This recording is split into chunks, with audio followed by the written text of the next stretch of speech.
You've consistently said that you want to make abortion illegal, even in cases of rape, incest, or to save the life of the mother. You recently signed an abortion law in Wisconsin that does have an exception for the mother's life, but you are on record as having objected to it. Would you really let a mother die rather than have an abortion? And with 83% of the American public in favor of a life exception, are you two out of the mainstream on this issue to win the general election? Well, I'm pro-life. I've always been pro-life. And I've got a position I think is consistent with many Americans out there in that I believe that is an unborn child that's in need of protection out there. And I've said many a time that unborn child can be protected, and there are many other alternatives that will also protect the life of that mother. That's been consistently proven.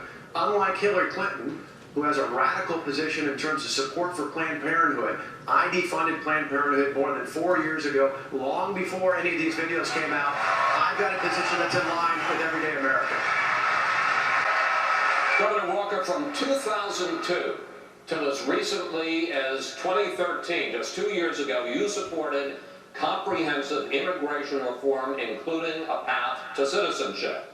Now you say that was a quick reaction to something you hadn't really thought about, and that you've changed your mind.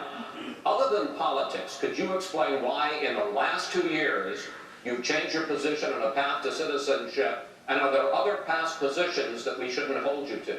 Yeah, well, Chris, I actually said it on your show earlier this year. Yes, I acknowledge that. I said I actually listened to the American people, and I think people across America want a leader who's actually going to listen to them.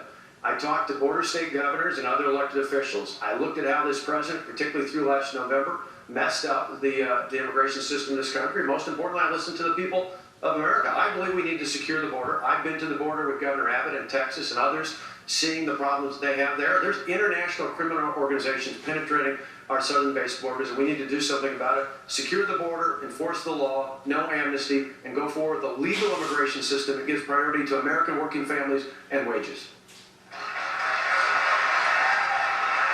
Governor Walker, in February you said that we needed to gain partners in the Arab world. Which Arab country not already in the U.S.-led coalition has the potential to be our greatest partner? What about additional ones? We need to focus on the ones we have. You look at Egypt, probably the best relationship we've had in Israel, at least in my lifetime, incredibly important. You look at the Saudis. In fact, earlier this year, I met with Saudi leaders and leaders from the United Arab Emirates, and I asked them, what's the greatest challenge in the world today? Set aside the Iran deal. They said it's the disengagement of America. We are leading from behind under the Obama-Clinton doctrine. America's a great country. We need to stand up and start leading again. We'd have allies not just in Israel, but throughout the Persian Gulf.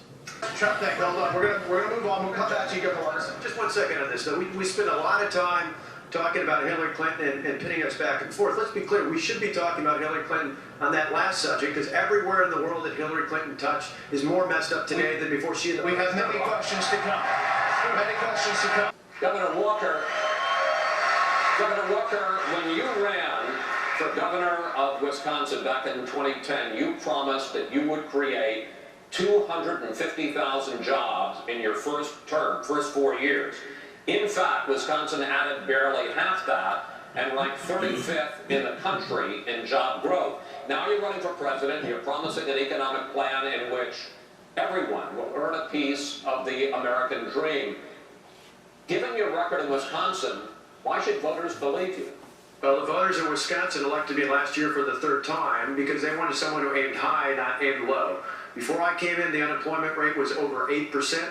It's now down to 4.6%. We more than made up for the jobs that were lost during the recession, and the rate in which people are working is almost 5 points higher than it is nationally. Now, people like Hillary Clinton think you grow the economy by growing Washington. One report last year showed that 6 of the top 10 wealthiest counties in America were in or around Washington, D.C. I think most of us in America understand that people, not the government, creates jobs. And one of the best things we can do is get the government out of the way, repeal Obamacare, rein in all the out-of-control regulations, put in place an all-the-above energy policy, give people the education and skills that they need to succeed, and lower the tax rate and reform the tax code. That's what I'll do as president, just like I did in Wisconsin. View this. First, Governor Walker, you've said that you would tear up the Iran deal on day one. If this deal is undone, what then?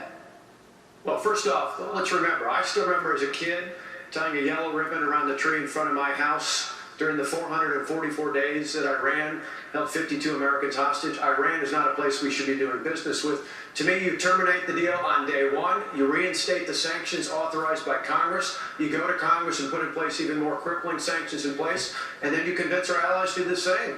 This is not just bad with Iran, this is bad with ISIS. It is tied together, and once and for all, we need a leader who's going to stand up and do something about it. It's yet another example of the failed foreign policy of the Obama-Clinton doctrine. Walker, as president, what would you do if Russian President Vladimir Putin started a campaign to destabilize NATO allies Estonia, Latvia, Lithuania, mirroring the actions Putin took at the early days of Ukraine?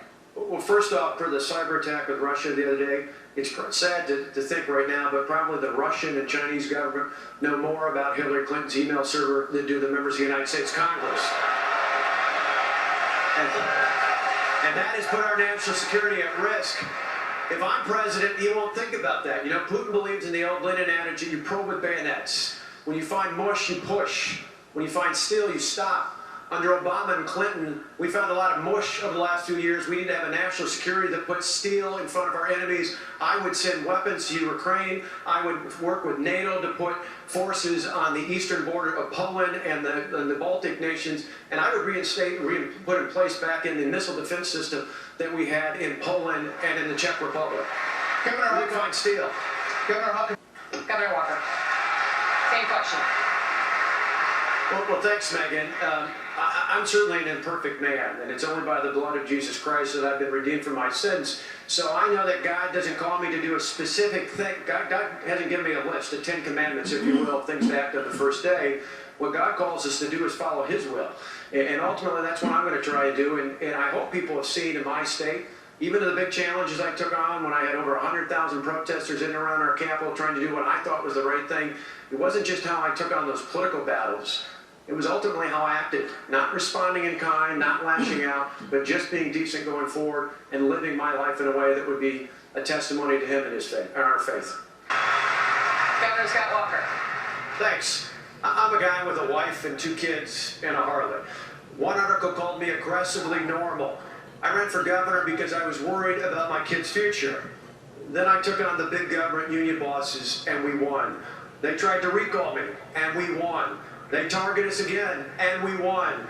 We balanced the budget, cut taxes, and turned our state around with big, bold reforms. It wasn't too late for Wisconsin, and it's not too late for America. That's why I asked for your vote.